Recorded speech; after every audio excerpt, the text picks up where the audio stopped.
Archaeologists found a 1920 photo at the Gateway Arc, and no one believed what appeared behind it. Before we start, just a reminder, if you enjoy this kind of content, subscribe to the channel. Now, let's get to the video. The unexpected discovery. The morning of September 15th, 2024, began like any other for the team of urban archaeologists led by Dr. Sarah Mitchell in St. Louis, Missouri. The excavation project at the Gateway Arc grounds had been routine until that moment, documenting the historical foundations prior to the construction of the iconic 1965 monument. What no one expected was to find a time capsule buried 3 meters deep, hermetically sealed and dated. "Mitchell, you need to see this immediately," shouted James Rodriguez, the graduate student who had been working in the north sector of the excavation. His voice betrayed a mixture of excitement and something that seemed to be unique. Sarah dropped her fine bristled brush and quickly headed toward where James was kneeling beside a rusted but surprisingly well-preserved metal box. The capsule measured approximately 30 centimeters long by 20 wide, and bore a barely legible inscription, "For future generations, Louis Historical Society." "How is it possible that we overlooked this in the preliminary studies?" murmured Sarah, while carefully examining the capsule. Historical records made no mention of any time capsule buried in that specific location. With the characteristic meticulousness of an experienced archaeologist, Sarah documented the exact position of the find, took photographs from multiple angles, and recorded the conditions of the surrounding soil before authorizing the opening of the capsule. Inside, protected by a waxed leather wrapping, they found several documents, maps of the city from the early 20th century, and what appeared to be a collection of black and white photographs. But it was one particular photograph that made Sarah feel an inexplicable chill run down her spine. The image showed the exact area where the Gateway Arch now stood. But in 1920, when the terrain was simply an open and deserted space, the photograph had the intense granulation characteristic of photographic techniques of the era. With worn edges and a slight vignette, it framed the scene like a window to the past. In the center of the image, 3 men dressed in formal suits of the period posed next to an iron and wood block, indicating the site destined for future construction works. The men smiled with the typical confidence of 90s and authentic businessmen, oblivious to what the Great Depression would bring a decade later. But it was what appeared behind them that made Sarah have to sit on a nearby toolbox to process what she was seeing. Amid a light mist and under witness natural lighting, stood a tall dark figure in a rigid position. At first glance it appeared human, but there was something deeply disturbing about its proportions. The figure was too tall, too thin, and its extremities seemed to extend unnaturally. Most unsettling was that the figure was partially blurred, as if it had been in motion during the photographic exposure, or as if the camera simply hadn't been able to capture it correctly. None of the 3 men in the foreground seemed to notice its presence, which added an even greater dimension of mystery to the image. "James, do you see what I see in this photograph?" asked Sarah, pointing toward the mysterious figure. James approached and examined the image carefully. His expression gradually changed from curiosity to bewilderment. "Dr. Mitchell, that can't be a normal person. The proportions are completely wrong." Sarah nodded, feeling she was entering unknown territory. In her 15 years of archaeological career, she had seen many strange things, but never something that so directly challenged her understanding of reality. "We need to take this photograph to the laboratory for detailed analysis," Sarah decided. "And I want you to keep this in absolute secrecy until we know more about what we're seeing."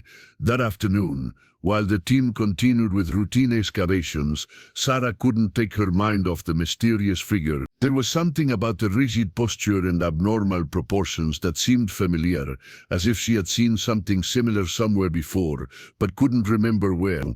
When reviewing the other documents found in the time capsule, Sarah discovered references to what the documents called inexplicable phenomena that had been reported in the area during the first. The report spoke of sightings of tall and thin figures that appeared and disappeared without explanation, always in the vicinity of the Mississippi River.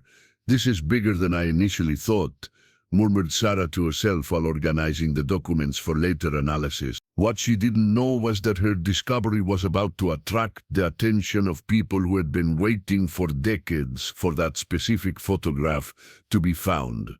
The Forensic Analysis Laboratory at Washington University in Louis was buzzing with activity when Sarah arrived the next morning with the mysterious photograph. Dr. Michael Chen, a specialist in mistoptical image analysis, had agreed to examine the photograph under the condition that maximum discretion be maintained about the finding. "Sarah, in my 20 years analyzing historical photographs, I've never seen anything like this," said Michael after spending 2 hours examining the image under various types of lighting and magnification. The chemical composition of the paper and photographic emulsion are consistent with 90-20 techniques, but there's something very strange about the figure in the background. Michael directed Sarah toward his digital analysis station, where he had scanned the photograph in high resolution. "Look at this," he said, applying specialized filters that reveal details imperceptible to the naked eye. The mysterious figure became clearer under digital analysis, but also more disturbing. Its extremities seemed to articulate in impossible ways, and what had initially appeared to be clothing was revealed as something more organic, almost as if it were part of the creature's own anatomy. "Michael, is it possible this is some kind of photographic defect or double exposure?" asked Sarah, although her instinct told her the answer would be negative. "I've considered that possibility," responded Michael, showing several technical analyses on his screen. "But the evidence suggests this figure was actually present when the photograph was taken. The lighting is consistent with the rest of the image, and there's no evidence of manipulation or superimposition." Sarah sat heavily in a nearby chair. "So what exactly are we seeing?" "Honestly, I don't know," admitted Mike, "but he can tell you that this figure doesn't conform to any known human anatomy. The estimated height would be approximately 2.5 meters, but the proportions are completely anomalous." That afternoon, Sarah decided to consult with Robert Blackwood, an anthropologist specializing in folklore and urban mythology of the Midwest region. If there was any cultural or historical explanation for what they were seeing, Robert would be the right person to find it. "Sarah, what you're showing me is extraordinary," said Robert after examining the photograph enlargement. "But it's also terribly familiar." Robert went to his personal library and extracted several old books about Mississippi folklore. During the 19th and 20th centuries, there were consistent reports of sightings of what the Native Americans of the region called the tall walkers, humanoid figures with anomalous proportions that appeared near the river, especially during periods of significant change or construction. Sarah examined the illustrations in Robert's books. The similarities to the figure in the photograph were undeniable. "Is there any explanation for these sightings?" "Theories vary," explained Robert. "Some anthropologists suggest they are manifestations of cultural trauma related to Western expansion and industrialization. Others believe they could be actual sightings of an unknown species that inhabits the depths of the cave system extending under the Mississippi River." "And what do you believe?" asked Sarah. Robert removed his glasses and cleaned them thoughtfully. "I believe there are things in this world that we don't fully understand, and I believe your photograph could be the first real physical evidence of one of those phenomena." That night, Sarah took copies of the photograph to her apartment in downtown St. Louis. Under the light of her desk lamps, she studied every detail of the image with a jeweler's loupe. It was then that she noticed something she had overlooked during the laboratory analysis. On the ground, near where the mysterious figure stood, there were what appeared to be marks or footprints. When Sarah magnified that section of the image, the marks revealed themselves as impressions in the form of concentric circles. as if something heavy had pressed the ground repetitively. "This can't be a coincidence," murmured Sarah, remembering the Gateway Ark's construction reports she had been reviewing. During the excavation for the monument's foundations in the 60s, workers had reported finding similar patterns of circular marks in the ground, but engineers had attributed them to natural soil settlement. Sarah made a decision that would change the course of her investigation. She called her colleague, an old friend, Dr. Lisa Park, a specialist in urban geology at the University of Missouri. "Lisa, I know it's late, but I need you to examine something. It's about an archaeological finding that could have significant geological implications." "Sarah, it's 11 at night," responded Lisa with a sleepy voice. "I know, but this can't wait. I'm sending you an image by email. Call me when you see it." 15 minutes later, Sarah's phone rang. "Sarah, where did you get this photograph?" Lisa's voice had lost all trace of sleepiness. "We found it in a 1920 time capsule buried in the Gateway Ark grounds." A long silence followed this revelation. "Sarah, I need to examine the excavation site immediately, and I need you to bring all documentation related to this finding." "Why? What did you see in the photograph?" "Sarah, those marks on the ground. I've seen them before. At geological sites that are classified as anomalous by the United States Geological Survey. The meeting at the excavation site the next day revealed information that completely changed Sarah's perspective on her discovery. Lisa Park arrived accompanied by ground-penetrating radar equipment and a technician specialized in soil analysis.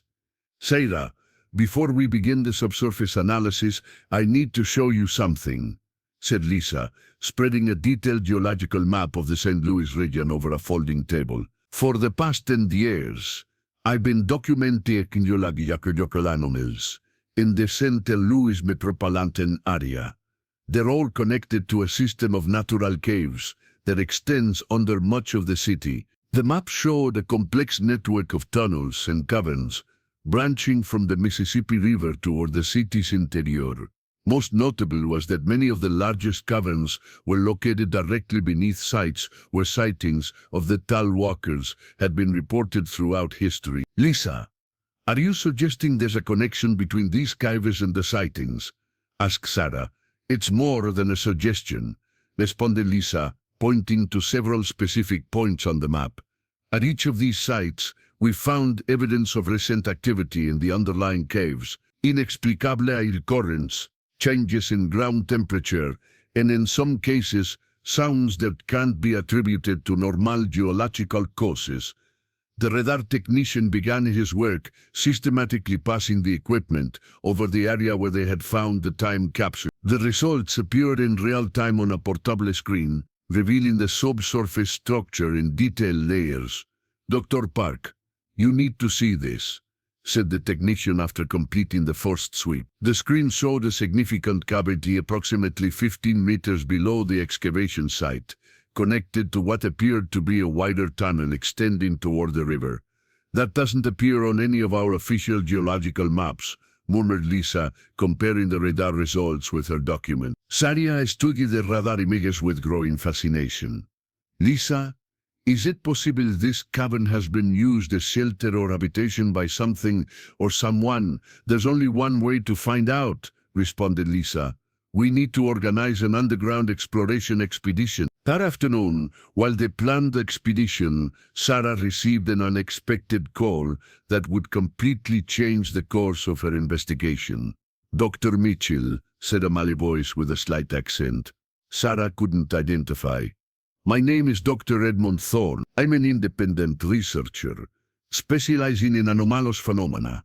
I've been following your work at the Gateway Ark." "How do you know about my work?"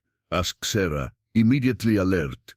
"Dr. Mitchell, what you found is not an isolated discovery. For the past 30 years, I've been documenting similar findings throughout North America. Photographs showing anomalous figures, always in connection with underground cave systems." Sarah felt a chill of recognition. "Are you saying there are other cases like mine?" "Many other," responded Thorne. "And they're all connected in ways we're barely beginning to understand. Dr. Mitchell, I believe you've found evidence of something that has been inhabiting the cave systems of North America for much longer than any of us had imagined. What kind of evidence? Asked Sarah. The kind of evidence that certain governmental groups have been trying to suppress for decades, responded Thorne gravely. Dr. Mitchell, I need to meet with you immediately.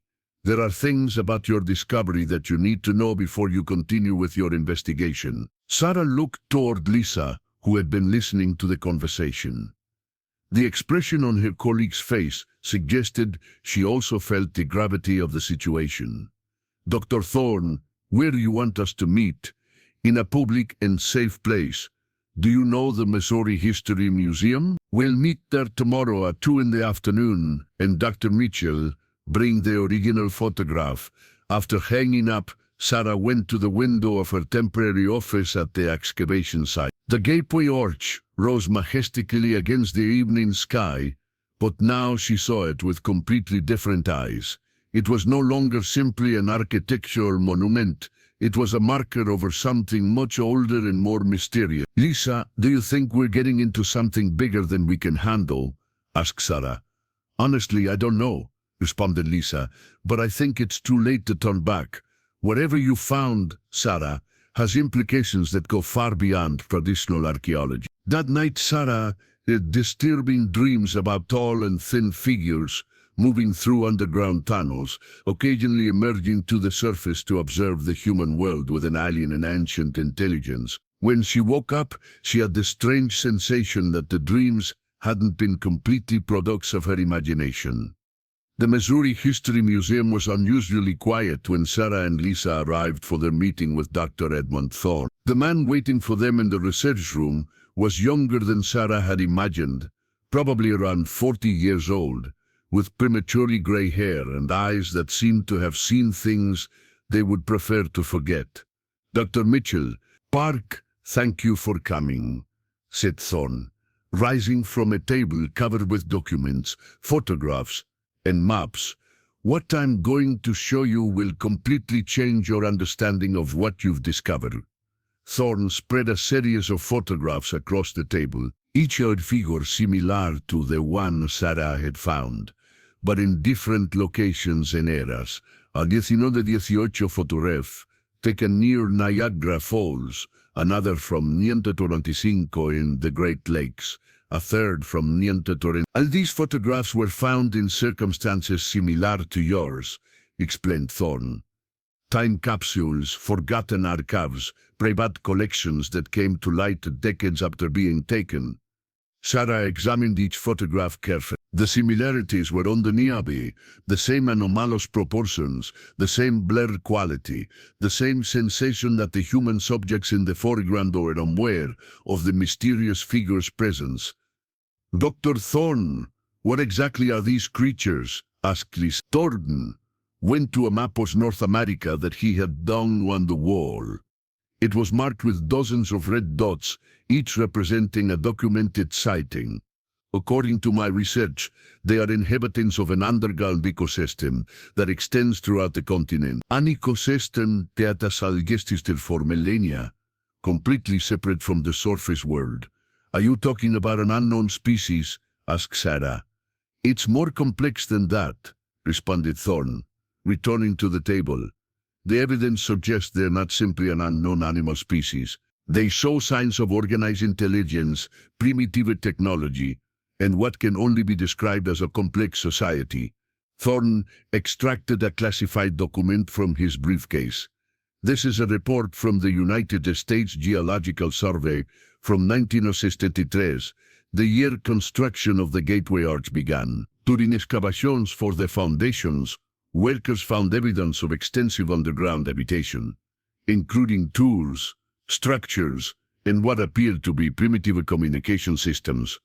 Sarah read the document with growing amazement. Why was this report never made public? Because the implications were too disturbing, explained Thorne. Imagine the consequences if the public knew there was an entire civilization living under our cities. The panic, speculation, demands for exploration, that could destabilize ecosystems that have remained intact for millennia. Lisa joined the conversation.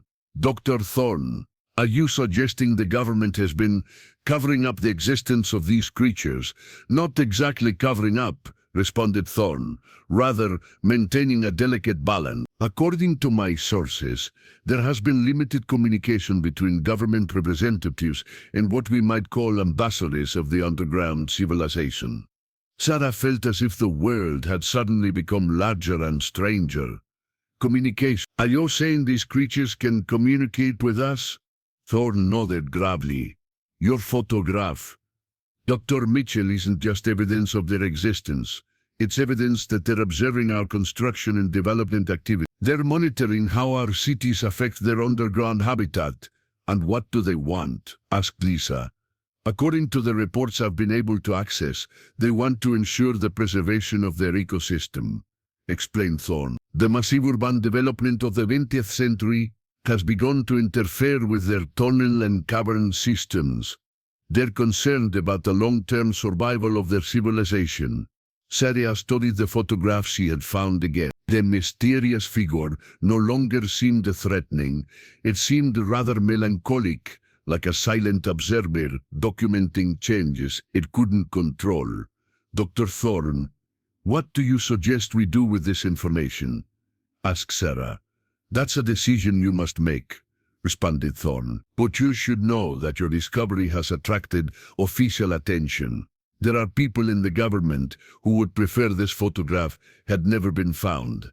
As if summoned by his words, Sarah's phone rang. The number on the screen was unknown, but when she answered, the voice on the other end made her feel as if she had entered a spy thriller.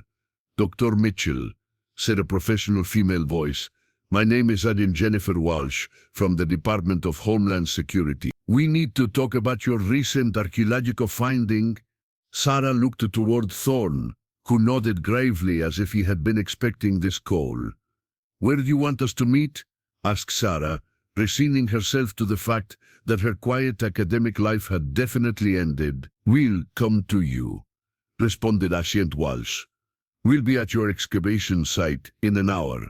After hanging up, Thorne began quickly collecting his documents. Dr. Mitchell, Dr. Park, what you're going to hear from the government will be a very different version of the facts. Keep an open mind, but remember there are larger interests at stake than simple scientific curiosity. What do you mean? Asked Shay. I mean your photograph could be the key to understanding one of the most complex and delicate relationships in the history of our planet, responded Thorne as he headed toward the exit. And there are people who would do anything to keep that relationship secret. The excavation site had been transformed into something resembling a security zone when Sarah and Lisa returned from the museum. Black government vehicles surrounded the perimeter, and suit-wearing agents had established a security perimeter that kept away curious onlookers and media. Agent Jennifer Walsh was a middle-aged woman with a presence that radiated professional authority.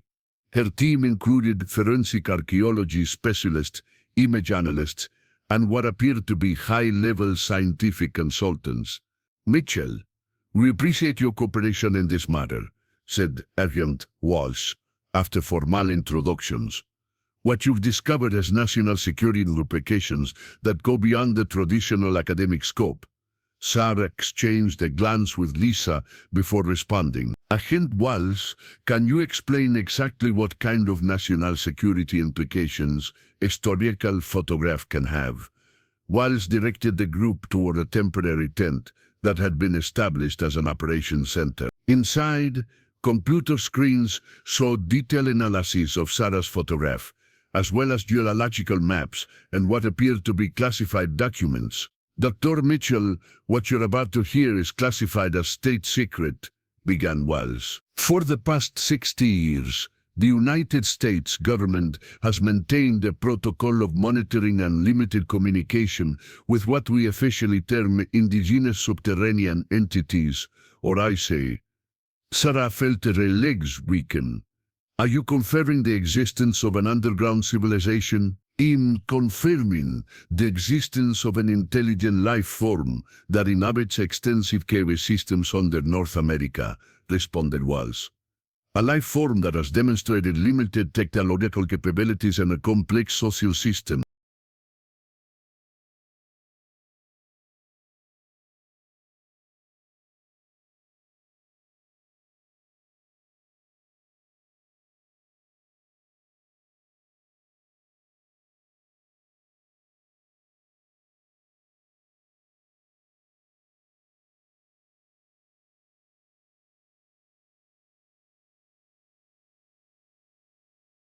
One of the scientific consultants, identified as Dr. Marcus Webb from the Smithsonian Institution, joined the conversation. Dr. Mitchell, your photograph is significant because it documents what we believe was the first official contact between the ISA and representatives of the United States government.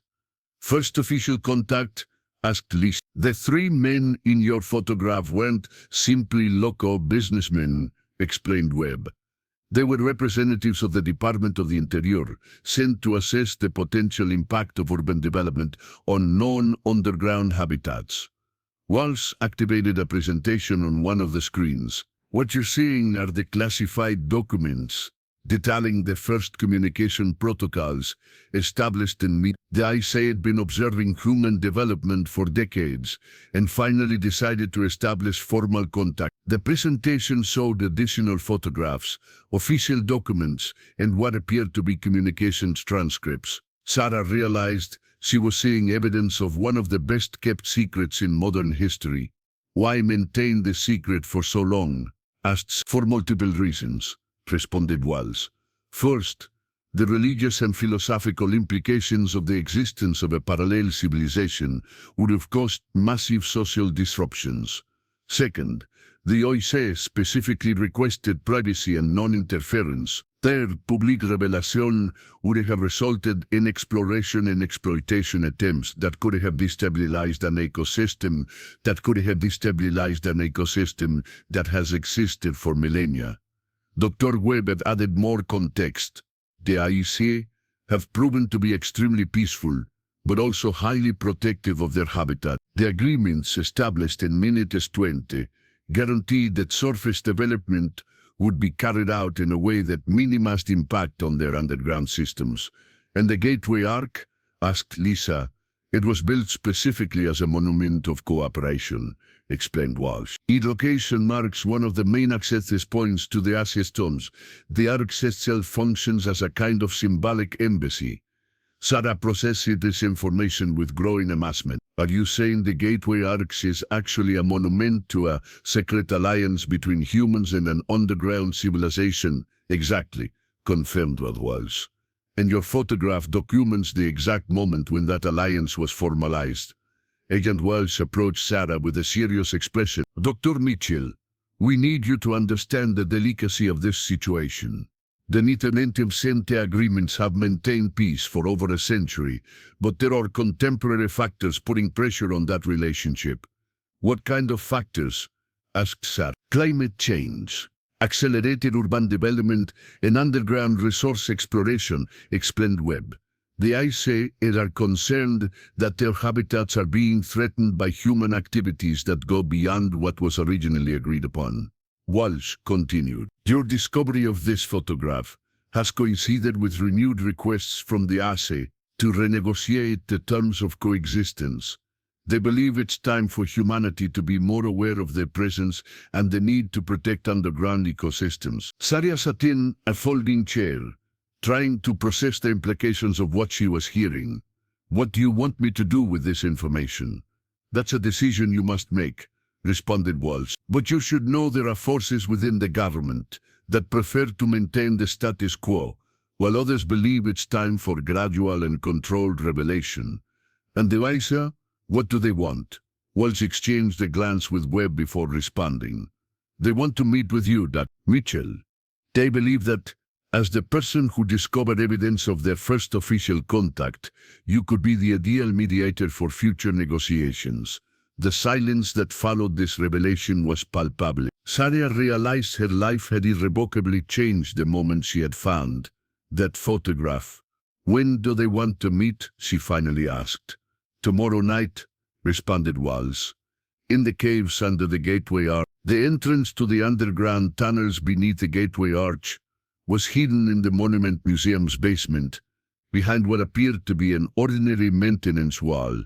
Sarah, accompanied by Adwender Walls, Webb, and a small team of specialists, descended a metal staircase that delved into the depths of the earth. Dr. Mitchell, before we proceed, you need to understand some things about the IEC, explained Webb as they descended. Their communication is primarily telepathic, although they can produce sounds when necessary. Their concept of time is different from ours. They think in terms of centuries and millennia. And they're extremely sensitive to human emotions, especially fear and hostility. The tunnel gradually opened into a natural cavern in impressive proportions. The walls were covered with crystalline formations that emitted a dim, bluish light, providing natural illumination without need for artificial sources. This is extraordinary, murmured Sarah, marveling at the natural beauty of the underground space. The ISIS have been cultivating these crystalline formations for centuries, explained Walls. They function as a kind of communication and navigation system throughout their entire tunnel network. As they ventured deeper into the cave system, Sarah began to notice subtle changes in the natural architecture. The walls showed evidence of intentional modification, with passages that had been widened and surfaces that had been polished to near perfect smoothness. We're entering inhabited territory, warned Webb. Stay calm and avoid sudden movements. It was then that Sarah saw them for the first time. 3 figures emerged from the shadows of a side tunnel, moving with a fluid grace that seemed to defy gravity. They were exactly like the figure in the photograph, but seeing them in person was a completely different experience. Their height was impressive, approximately 2.5 meters, as Michael Chen had estimated, but their proportions, though anomalous by human standards, had an alien elegance that was undeniably beautiful. Their skin had a translucent quality that seemed to absorb and reflect the crystalline light of the caverns. Their extremities were long and thin, but moved with perfect coordination. Most notably were their eyes, large, dark, and filled with an ancient intelligence that made Sarah feel as if she were being evaluated by a vastly superior mind. The central figure approached slowly, and Sarah felt a gentle mental presence touching the edges of her consciousness. It wasn't invasive, but rather like a gentle invitation to communication. "Welcome, Dr. Sarah Mitchell," resonated a voice in her mind, clear as crystal but without audible sound. "We have been waiting for this encounter for a long time." Sarah was surprised to discover she could respond mentally. "How do you know my name?" "We have been observing your work, as we have observed the work of your species for centuries. Your discovery of the memory image from 1970 was expected." "Memory image?" The figure gestured toward the crystalline formations on the walls. "What you call photographs, we understand as crystallized memories, moments of time, captured and preserved. Your discovery indicates it is time to renew the ancient agreements." Dr. Webb stepped forward slightly. "Respected elders, communicated mentally. Can you explain why you feel the agreements need to be renewed?" The second figure joined the communication. "The surface world has changed more rapidly than we anticipated. Your cities extend deeper into the earth. Your machines drill deeper in search of resources. The balance we maintained for a century is being threatened." Sarah felt a wave of emotions that weren't hers. Concern, sadness, and something that could only be described as nostalgia for a simpler world. "What do you need from us?" asked Sarah. "Reconnexion," responded the third figure. "We do not seek complete revelation to your species. We understand it would cause chaos, but we need the leaders of your world to understand they are not alone on this planet, that there are others who also have the right to exist and prosper." Agent Walsh joined the communication. "What do you propose specifically?" "Expansion of underground protected zones, consultation before deep excavation projects, and perhaps most importantly, gradual education of your species about the existence of underground ecosystems that must be preserved. Sarah realized she was witnessing a historic moment. Not just renewed contact between species, but negotiations for the future of both civilizations. "Why me?" asked Sarah. "Why did you want me to be the one to find you?" The central figure approached closer, and Sarah felt a mental warmth that was almost maternal. "Because you study the past to understand the present, because your mind is open to possibilities that others would reject, and because in your heart you understand that the preservation of knowledge and life is more important than personal glory."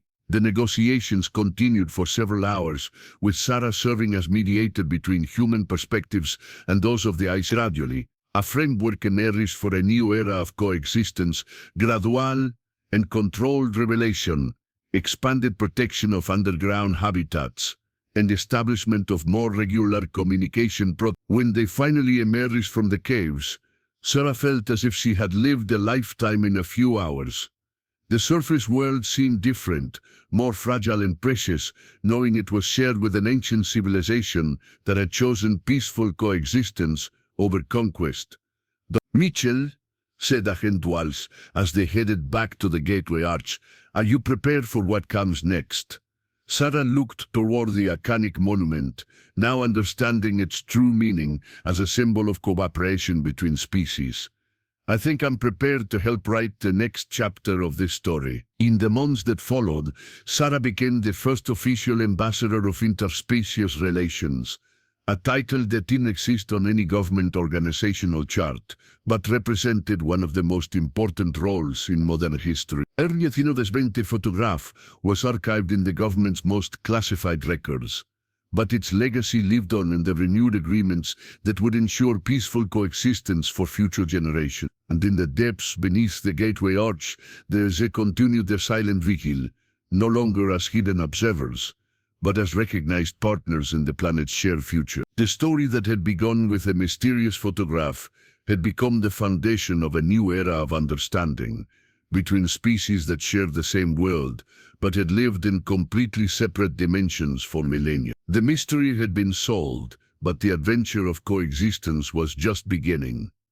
5 years after the initial discovery, Dr. Sarah Mitchell stood once again at the Gateway Arch, but this time as part of an official ceremony that would have been unimaginable just half a decade earlier. The world had changed dramatically since the gradual revelation of the ISA's existence, a process that had been carefully orchestrated to minimize panic and maximize understanding. The revelation had begun with scientific publications in peer-reviewed journals, followed by carefully controlled media releases, and finally a historic address by the President of the United States, acknowledging humanity's underground neighbors. The process had taken 3 years and had been met with a mixture of wonder, fear, skepticism, and ultimately, acceptance.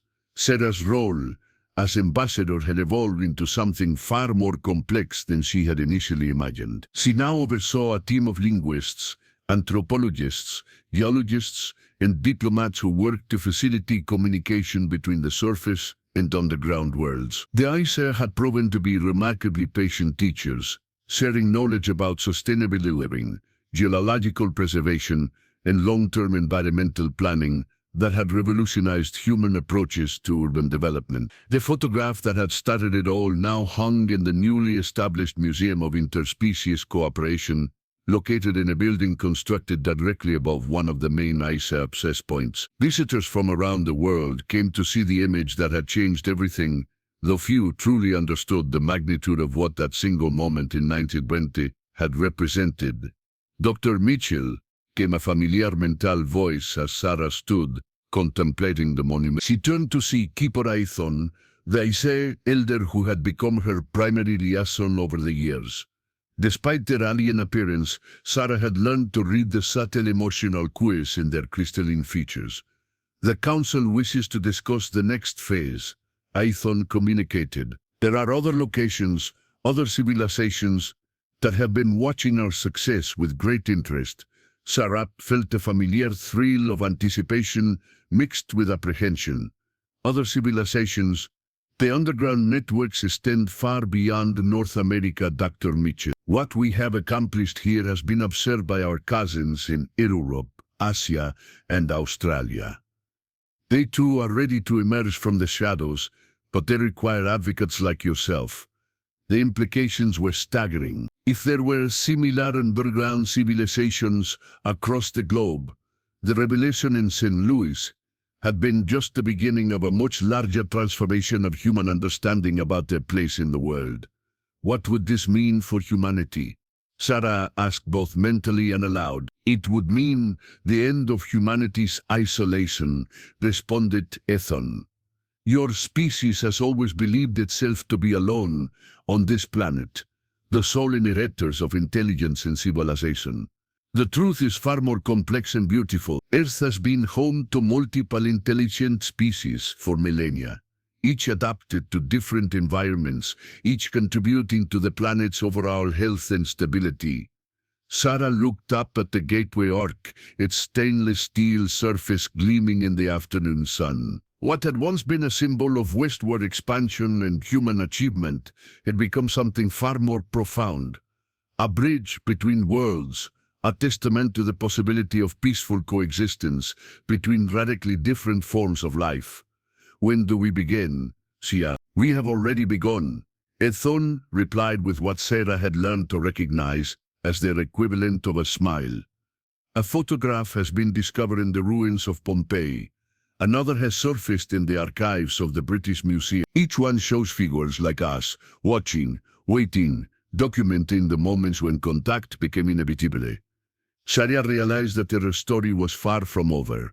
The Nintidobente photograph at the gateway arcs had been just the first piece of a much larger puzzle, one that spanned continents and centuries. Humanity was about to discover that they had never been alone, and that the planet they called home was far more crowded, complex and wonderful than they had ever imagined. As she walked back toward the museum, Sarah's phone buzzed with a message from her assistant. Mitchell, urgent call from Rome. They've found something in the Vatican archives that you need to see immediately. Sarah smiled, feeling the familiar excitement of discovery that had driven her throughout her career. The adventure was far from over. In many ways, it was just beginning, and somewhere beneath her feet, in the vast network of tunnels and caverns that honeycombed the earth, ancient civilizations continued their patient vigil, no longer hidden, but finally ready to help humanity understand their true place in the magnificent complexity of their shared world. The photograph from Nintidobente had been more than just evidence of first contact. It had been a key that unlocked a door to a future where humanity would never again have to face the challenges of existence alone.